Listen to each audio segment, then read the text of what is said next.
Today we are thrilled to be speaking with Dr. Matt Jenson. Dr. Jenson is Associate Professor of Theology at the Torrey Honors Institute at Biola University and the author of the text that we'll be discussing today, Theology in the Democracy of the Dead, a dialogue with the living tradition. Dr. Jenson, thank you so much for joining us today. Great to be with you, Jonathan. It's good to see you again. Dr. Jenson, first of all, you're going to have to help me with his title. An intriguing title, Democracy of the Dead. What are you getting at with that, please? And unfortunately, it might be the kind of thing that has people miss the book. I've had subsequent conversations with the publishers where they're wondering if that was the best idea at the end of the day. But it was such a fetching title in my mind. It was hard to. I just wanted to keep it. It comes from a Chesterton quote from G.K. Chesterton's Orthodoxy, where he's got his puckish way of doing things where he'll kind of set something out paradoxically or challenge a conceived notion. And he says, I don't get why people set tradition and democracy against one another. He says, isn't tradition really, he ends up calling it the democracy of the dead.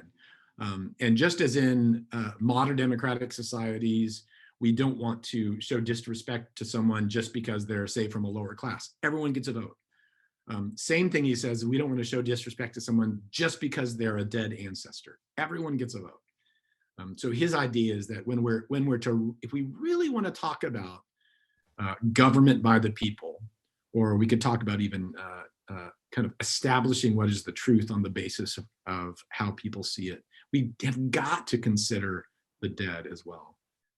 There's a strange myopia if we care about contemporary diversity without thinking about chronological diversity through time. So that's the idea. The idea is that we would be crazy to just pay attention to what people think about, say, God, just those people who are living. Another way you could put it is this is in keeping with C.S. Lewis's comment. It might have been from his introduction to Athanasius on the Incarnation, where he talks about, it's not that the past doesn't have prejudices, it's just they have different prejudices. It's not that they had it all figured out, but they had different things figured out.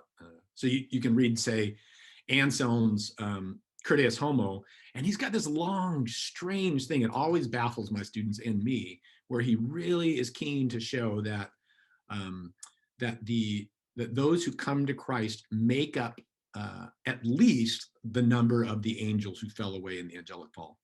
That's not something I ever think about or frankly care much about. But for Anselm, it really mattered.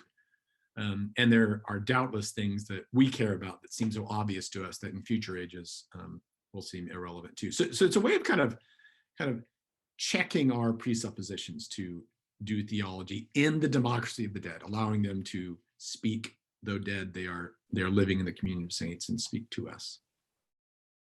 Really cool analogy and helpful unfolding of that expression. Dr. Jenson, you've been doing a lot of writing these days. Do you have any particular literary heroes, people that you're modeling your own style or work after? Gosh, that's a good question. I will say that, so I'm a lit major. I was a lit and philosophy major at Wheaton College, where I got a really rich theological education outside, ironically, the theology department, and then went on and did systematic theological work in grad school. So I think the main thing I would say is that I have learned from reading literature to attend to images, to attend to the images that are so often just laid just beneath the surface of our writing, but that carry a ton of freight, can carry a ton of theological freight.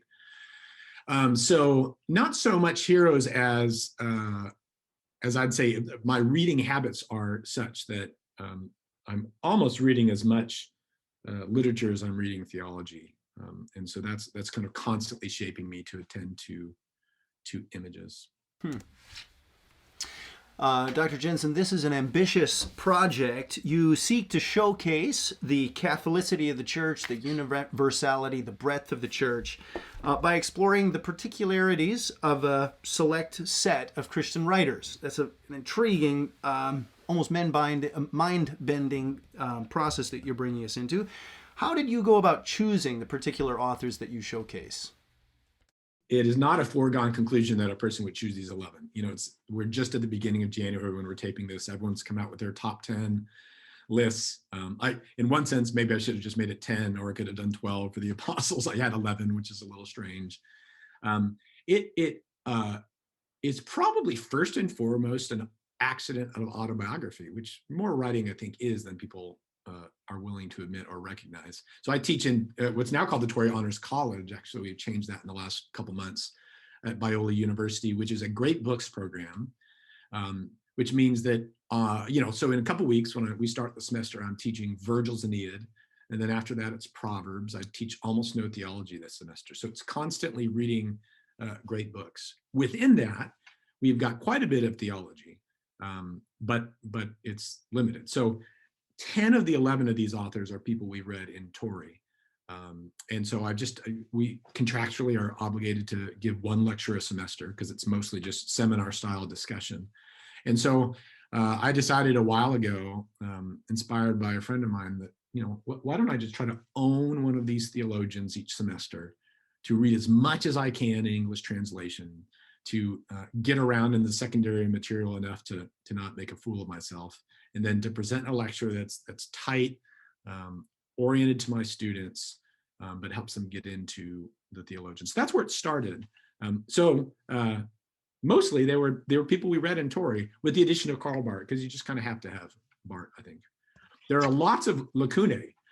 There are people that none of the Cappadocian fathers are in there. And we do actually, we read Gregor of Nazianzus, so could have easily had him in there. Origen's not in there, a major figure. There's other people we do read in Torrey that I didn't include. As some people would be quick to note, there are no women in here, which I start the book off with a bit of a lament that I think that's mostly because our corporate sin has kept women from getting much formal theological training. So there have been very, very few women who have written at a high caliber, particularly in a kind of more exegetical or maybe what we'd now call systematic theological manner. There have been more mystical writers, and I've not quite second guessed myself, but I've wondered if I oughtn't have looked a little further. So yeah, that's a longer answer to that question. Thanks for the reflection. So as we dive into this text and look at the 11 authors that you've got to help us understand the breadth of this Christian story, I was first stumped when we got to chapter 4. So chapter 4 is titled The Most Biblical of Theologians, Denis the Areopagite and the Brilliant Darkness of God.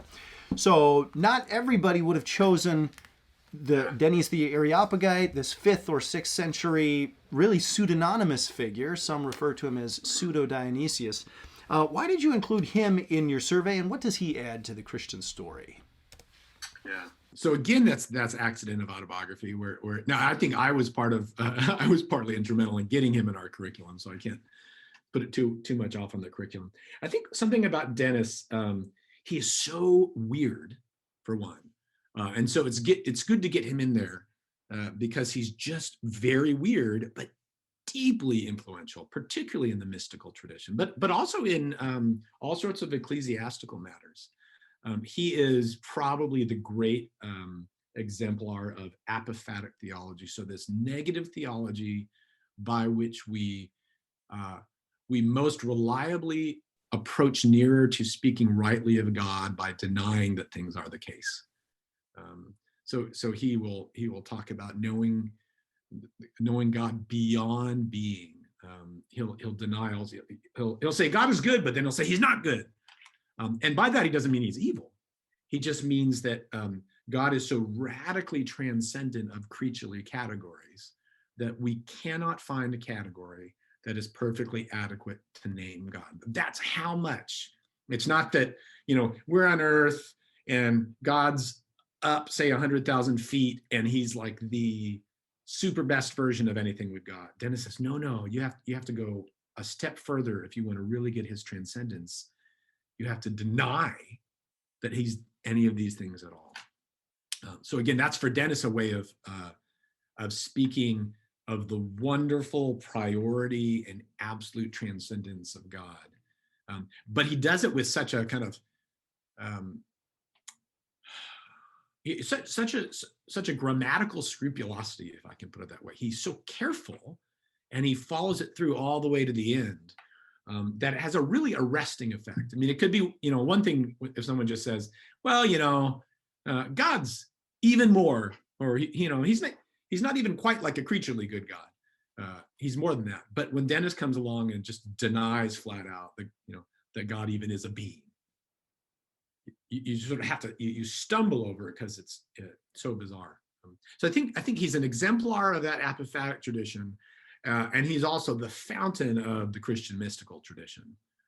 Again and again and again, people are going back to Dennis, and so you could read John of the Cross, you could read Teresa of Avila, you could read the Cloud of Unknowing, and it's all going to go way back to Dennis there. I think that's part of what makes the mystical tradition tough for evangelicals to get into. And then in some ways, the whole medieval tradition becomes a little tough for evangelicals to get into. For a brief time, I was teaching Pseudo-Dionysius in a tutorial that I was teaching at Moody. And consistently, we would choke when we got to that point about Pseudo-Dionysius claiming that God does not even exist. It's not that there is no God. God is, but he doesn't exist the way that we conceive of the categories of existence and non-existence.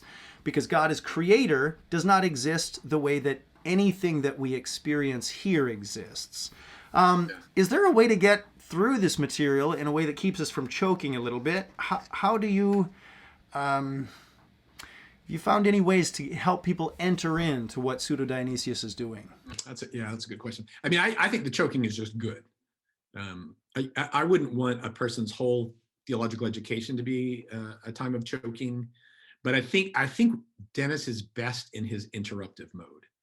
We're just we're talking to God all the time, we're thinking about God all the time, we're making these sentences all the time, and he just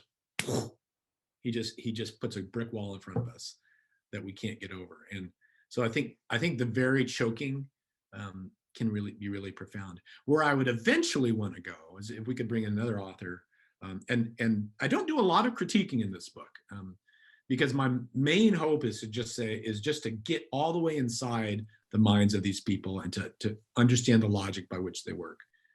But Dennis is one place I do bring in a little more critique, and I basically argue that there's just not enough Jesus there. That's a controversial position. There's a guy named Alexander Golitsyn who has an argument that all of Dennis's work presupposes the Eucharistic liturgy, and so it's always about Jesus because it's about the body and blood of Jesus at the height of the liturgy. That might be true, but I still think it's presuming too much. And what I'd like to see someone like Dennis go, or where I want to take students, is you might take them the direction of Bart, who also has a radical account of God's transcendence, but at the same time has a radical account of the fact that God is none other than the one we meet in Jesus. And so what I would want to do with Dennis is have this kind of, to use a good Bartian word, this kind of dialectic between the transcendence of God, which means we just have to be silent before his face, and also the utter self-revelation of God in Jesus, which means that now we can speak. It doesn't take away the Dennis moment either. It doesn't mean that apophatic theology still has nothing to say. It just means it always we need to toggle back and forth between God is unknowable and God who's given himself to be known in Jesus Christ. Thank you so much, Dr. Jenson, for that reflection. So, 11 theologians, and I hit another major speed bump when I got to Schleiermacher. So we're talking about Irenaeus and Athanasius and Augustine. We're all on the home territory there. Anselm, Thomas Aquinas, Martin Luther, John Calvin, Jonathan Edwards. We're all with you. Schleiermacher hits us in chapter 10. And many of us, myself included, know very little about Schleiermacher. We mostly know him for what he doesn't stand for. He critiques the miraculous very, very hard, possibly categorically denying such. And so why did you include Schleiermacher? What does he contribute to the Catholicity of the Church? Let me read you my first sentence from that chapter. On May 4th, 1980, I sat by the fireplace in our living room as my parents explained the message of salvation to me. And I'll read a few more. They told me that Jesus died for my sins and that if I received him, I would have eternal life. I prayed sincerely that Jesus would forgive my sins, and I asked him to come into my heart. And so at 4 years old, I was born again. We celebrated my spiritual birthday with a cupcake and a candle. I drew a rainbow, the sign of God's promise, and my mom placed the drawing in the candle with the note of the date in a small wooden frame. That's my testimony, or at least the moment of decision. And then I go on to talk about Schleiermacher, who says, quote, that each person who can thus specify the birthday of his spiritual life and relate a wonderful tale of the origin of his religion. So he talks about, basically the thing about Schleiermacher is he has an exquisite sense of the importance of religious experience. I think that is a big time double-edged sword. My suspicion is that one of the deepest one of the most significant genetic flaws in evangelicalism is an overemphasis on religious experience. And it's a genetic flaw, because I do think it goes back to the beginning of the evangelical experience, and I think it's impossible to be an evangelical without having a certain kind of emphasis on religious experience. And it's not only a flaw. So partly what happens is you get someone like Luther who says, yeah, it's not enough to believe this stuff unless you know that it is true for you. And for Luther, this was vital. And he was exactly right. Calvin does the same thing. Jonathan Edwards comes along in a time of established religion when everyone was a Christian, but no one was living like it, and basically said, you need to be born again. You need to be religiously awakened. But by the time that you get to Schleiermacher, you get someone who is so interested in being in this experience of religious awakening that they seem to have lost the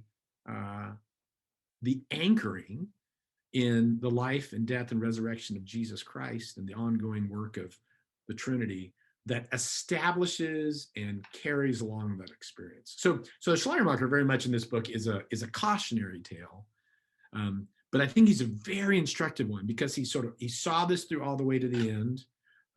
He's the best worst example of this kind of obsession with the religious experience. And I think he's a sign of where things can go, because he ends up really early in his teen years. He has a break with his dad, and he says, I can no longer believe in the deity of Christ or substitutionary atonement. And he doesn't ever seem to have recovered from that. It was a great exercise for me, because I too had this bias against Schleiermacher. But to do this chapter well, I had to be really, really careful. And in fact, built a friendship with Terence Tice, who's the recent translator of Schleiermacher's Christian Faith and a number of other things, and sort of a Schleiermacher in the flesh, one of the most gracious guys you ever met. And it was so good. So with Terry, and with each chapter, I would send out a chapter to an expert on the figure to say, hey, check my work here. I don't want to be so informed by my own biases here. So Schleiermacher, mostly a cautionary tale, but he does it as well as you possibly can. And so I think we've got a lot to learn from him, partly about where not to go. I think at the end of the day about where not to go. But there's a certain admiration that has to come in saying, what can you do if all you do is focus on the religious experience someone has? Dr. Jenson, that's totally fascinating. And if I can ask a follow-up question on that, how do we live with our genetic flaws? I'm intrigued by that language that you use. I've never heard that applied to theology, but the metaphor is clear. So this ingrained, inherent orientation, this inclination towards a direction that carried all the way through may not be what we intend. And evangelicalism is certainly bent towards conversionism. Yeah. When we use the language of conversionism, we're using David Bebbington's language defining evangelicalism. And that's, Billy Graham's hour of decision. If we are going to foster a revival movement, well, that results in countable results. Some converted, some didn't. So religious experience is, as you say, part of our genetic inheritance, but it may be a flawed perspective too when we look at the broader church. How do we live with a theological genetic flaw? Yeah, that's a great question. And part of what this sort of emerged in the writing of the book, but I really like that there is this movement from Luther to Edwards to Schleiermacher to Bart. Because in Luther and Edwards, you do get this, I think, much more balanced sense of how what happened 2,000 years ago needs to make its home in us. Calvin too. Luther and Calvin, Edward, Schleiermacher, Bart. Calvin has this great bit where he turns from the work of Christ to the work of the Spirit, and he says, unless the Spirit brings Christ within us, it's to absolutely no avail. And he's entirely right. So there's this kind of twin movement of the work of Christ and the work of the Spirit that's really vital. And Bart kind of overreacts. I think Bart underscores and often gets close to dismissing the subjective response in which we come to Christ in faith, because he's so adamant that God has done everything for us in Christ. So it's a beautiful reason to make what I take to be a mistake in Bart. So the genetic, and he's, again, so reacting to Schleiermacher. Schleiermacher was the bête noire for Bart, and he, in one sense, never got over him. So I think about a friend of mine. Here's a story. A guy I went to high school with. I want to say it was where his parents alcoholics. Anyways, he just knew that running in him was a susceptibility to alcohol. So this guy, not for religious reasons at all, has never had a sip of alcohol. You go out to a party, you go to a bar, everyone around him in college, he went to UCLA, tons of people are drinking, just wasted out of their mind. I'll have a Coke, just to get it in, because he knows what this stuff is going to do to him. So I think there's got to be something about that for evangelicals, that we need to know our penchant to lose the objective work of God in Christ and our fascination with our experience. And so we probably just have to go on an experiential diet and live fairly austerely with regard to our fascination with our experience. We can't give it up. I've done a lot of spiritual direction. I'm doing weekly therapy myself right now. So I don't think that means we give up things like introspection or other forms of spiritual formation, but we have to constantly check our fascination with our experience for its own sake, or even more, our estimation of our spiritual location on the basis of the vagaries of our emotional life or our felt experience. I think that's the really big thing. We don't give up experience. You're absolutely right. People at some point, someone's got to be converted. And whether there's even a memorable moment, we do go from the kingdom of darkness to the kingdom of light.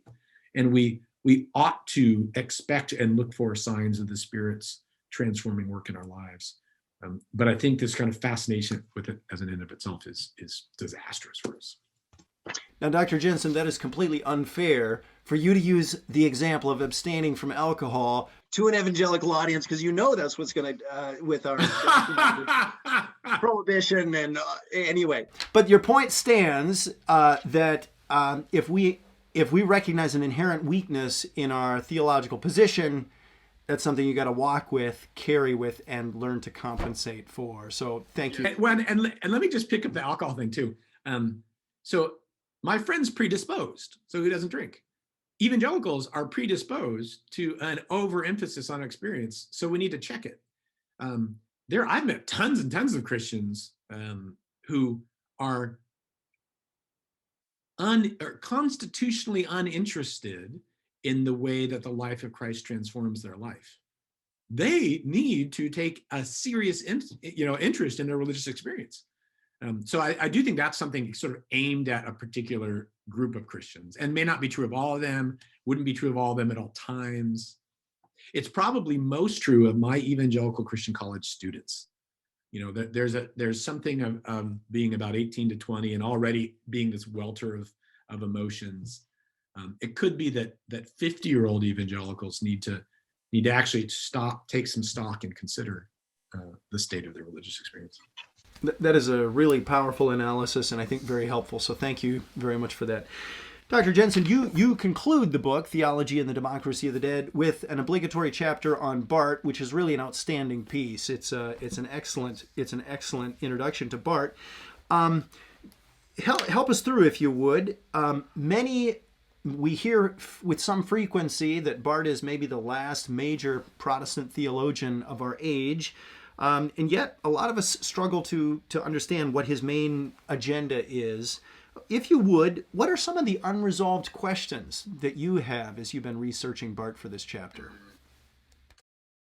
Good question. I think probably the chief one is, and is it a question? I mean, let me just make a provisional judgment. I could be wrong. Bart wrote so much, and Bart's scholarship, probably like most secondary literature, but Bart's scholarship in particular is contentious. It's scholastic. It's exhausting. It's it can be pretty rough. I suspect my considered but still somewhat provisional judgment is that Bart just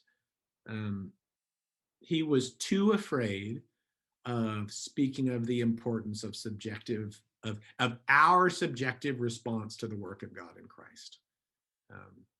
He is that for lots of good reasons. He's afraid of the liberal Protestant obsession with experience. He thought Billy Graham was the worst. Ironically, I talked a little bit about that in the beginning. I love Billy Graham. I think he's great. But he was, I think partly he was suspicious of the kind of the individual response that Graham called for, though he was also very nervous of the threat of hell being used in evangelism. And again, for good reasons. I think most of Bart's mistakes were the best mistakes. He thinks that God has done all we need in Jesus, and he's exactly right. And that's part of why he minimizes our subjective response.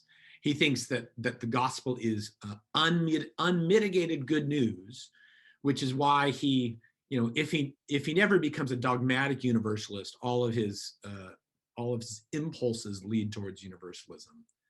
I think the reason he's not a full universalist is because he still thinks that God is free, and he thinks committing to a universalism at this point would be to presume a little too much with regard to God's freedom. But I think he just thinks God did it. Someone asked him, when were you saved? He said 2,000 years ago, and he's just adamant about that. And that really is a beautiful kind of a thing. But there are these, I think, mistakes that come on the other side of that. It becomes hard to talk about what happens to someone. So for instance, when he talks about salvation, he too often speaks about it noetically instead of ontically. So in other words, what happens, say when someone comes to Christ today is we realize something rather than our very status shifting. And that, I think, is because he's just convinced that humanity was saved 2,000 years ago. So there's a lot of kind of knock-on effects there. But I think that's the heart of this question of what the subjective response. Now, he also, he wrote a ton, but he didn't write his final eschatological set of volumes in the Church Dogmatics. They're already bigger than my screen will allow for, but he would have had, this much more.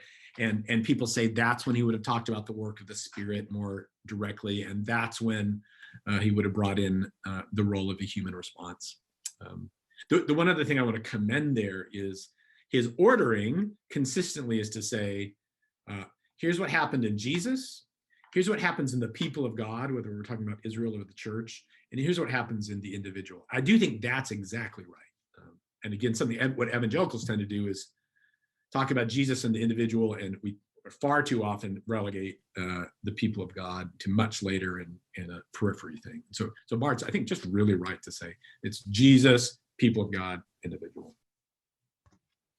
Dr. Jenson, what advice might you have for us as we perhaps try to begin reading Bart? Where should we begin? Somewhere small. He repeats himself. He's got sort of a few themes that he just adores, and he will hit them from all sorts of different ways.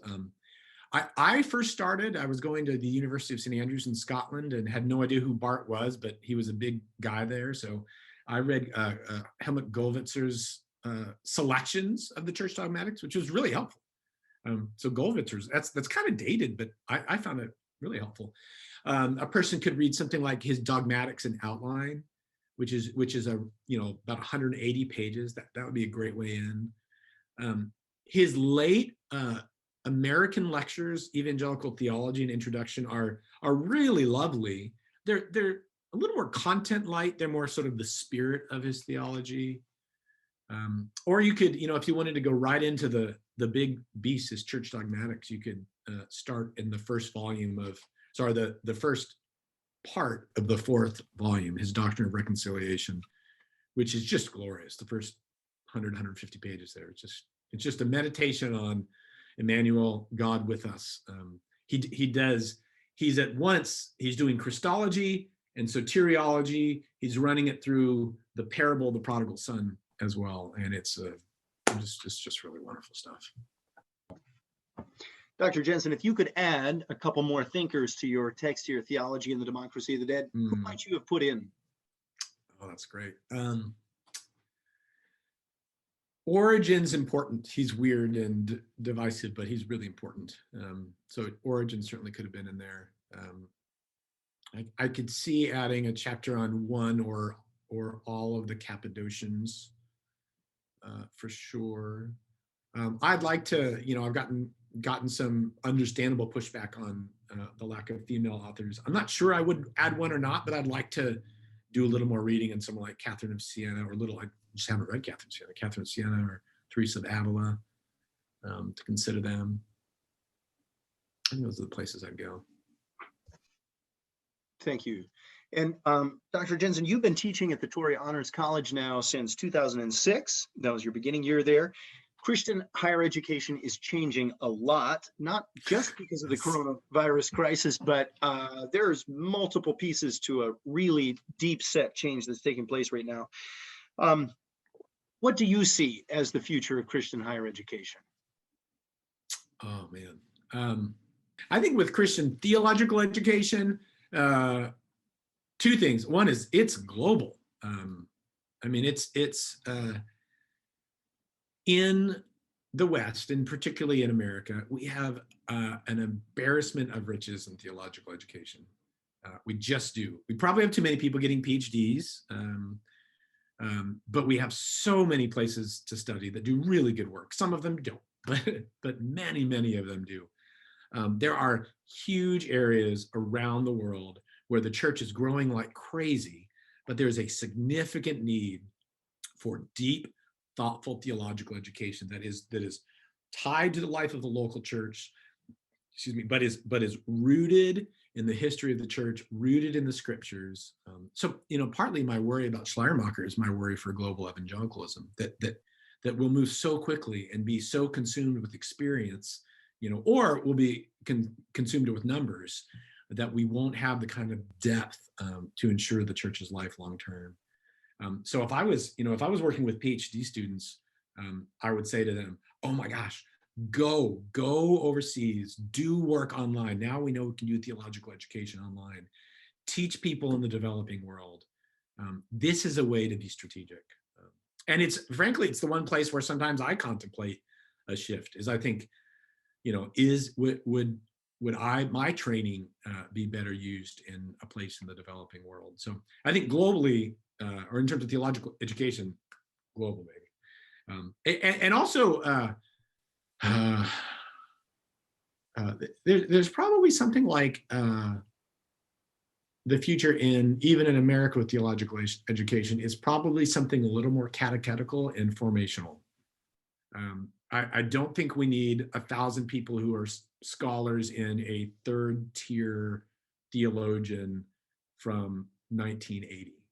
We need people who are steeped in the scriptures, the creeds, the catechisms, who know how to hand on the faith in an informed way, and whose lives, we've seen so many evangelical leaders in the States in recent days just fall off the wagon. We need people whose lives are deeply transformed. There's always going to be people who who fall. I mean, that's just, we're all sinners. Any of us could fall, but I think there's been a lack of formation. That's huge. Larger higher ed, it's desperate. My suspicion is, and this is where, I'm not a futurist. My suspicion is that a ton of not as well-funded private schools, religious and otherwise, will close in the next 5 years. Tons and tons. There will be some who get a bit of a windfall from that. And so they will be actually strengthened in their position. But even so, the financial bid just can't be sustainable. So I know places like Biola, where I work, no one's making money at Biola, but it's breaking the bank for students to come here. And we're not unique. So that doesn't need to worry our advancement people at Biola or our recruitment people. It's just costs too much to get any kind of Christian education in all but the smallest of exceptions these days. So there's got to be some kind of way to do it. My suspicion is that less is more here. There was a really good piece in the Chronicle of Higher Ed a few years ago that talked about the Omnivorous University and the way that universities are trying to do everything. They're trying to be, places of experience. They're trying to, so you got sports and the co-curricular, but they really are trying to be almost like sort of small niche cities that cater to every whim of students. And that's just not going to, I think that's a big part of the reason, and it's just not going to fly. So my guess is we need to go small. We need to focus on the core of what a liberal education has always been about, as well as figure out ways to train people and set them up well for vocation in life. Now that's nice, and academics can say those nice big picture things. How that gets worked out, that's where we need entrepreneurial minds. We need really good systems thinkers. We need donors. We need administrators who are courageous enough to do something that they haven't done before. And I've got great respect and lots of compassion for people at my own institution and others who are trying to sort that out. Dr. Jenson, thank you so much for your candor and for your helpful comments there. Dr. Jenson, you've written a number of books on the church, and one of the things that we're tracking in this program is trying to envision what church reunion could look like. What would it mean for the church to be reunited today? Can you help us envision that? What would church unity look like, and what might we be able to do now to pursue the unity for which Jesus prayed in John 17? Yeah, that's a great question. This is just immediately coming out of what I've been thinking about recently. I've been reading one of Matthew Bates's recent books on allegiance. He's written a couple books recently. Pretty controversial. I think part of it is a linguistic argument that the pistis Christi, that the faith or the faithfulness of Jesus Christ, or the faith in Jesus Christ in the New Testament could be translated as allegiance. That's a whole nother question. I'm not sure what to do with that. But the simple retrieval of this idea of allegiance or loyalty to Jesus the King, that seems like a great place to go on a local level. So I do think that, there are lots of things that can be done for global reunion. But if we wait for global reunion, it won't happen. And even if it does happen on a global level, if it doesn't trickle down to the local, it's not going to happen either. So I would say one very simple thing we could do is we can start with looking for loyalty to King Jesus. We can look for people who have their allegiance clearly in place. What's nice about that is it's cross-doctrinal. It's something that is Christocentric. I just don't think you can have unity in the church apart from a Christocentric unity. But it also asks people to put their money where their mouth is too. So it's not first about doctrinal statements, though I think those are vital. But it's about who around me has an allegiance to Jesus, who around me is living out of that allegiance to Jesus, and what would it look like for me to join them in the work they're doing, to invite them to join me in the work I'm doing, and at the very least to speak of them as if they had an allegiance to Jesus. I kind of like that phrase too, because it doesn't require, I think sometimes people think, Are they part of the church? Are they not part of the church? I mean, so God bless the Roman Catholic Church, which will do a strange thing in acknowledging the baptism of non-Catholics, but refuse to say that the church actually subsists fully in non-Catholic communions. I think that's pretty problematic. But I don't think we have to decide who's officially in the church or not. I think we can start by saying, does this community have an allegiance to Jesus? And if so, that's a huge place to be. So there are lots of other big things, but I do think locally that's a place to start. It's been our delight today to be speaking with Dr. Matt Jenson, Associate Professor of Theology at the Torrey Honors College at Biola University, and author of the text that we've been discussing today, Theology and the Democracy of the Dead, a dialogue with the living tradition. Thank you so much, Dr. Jenson, for joining us today. Thanks, Jonathan. It's just my pleasure. Bless you all.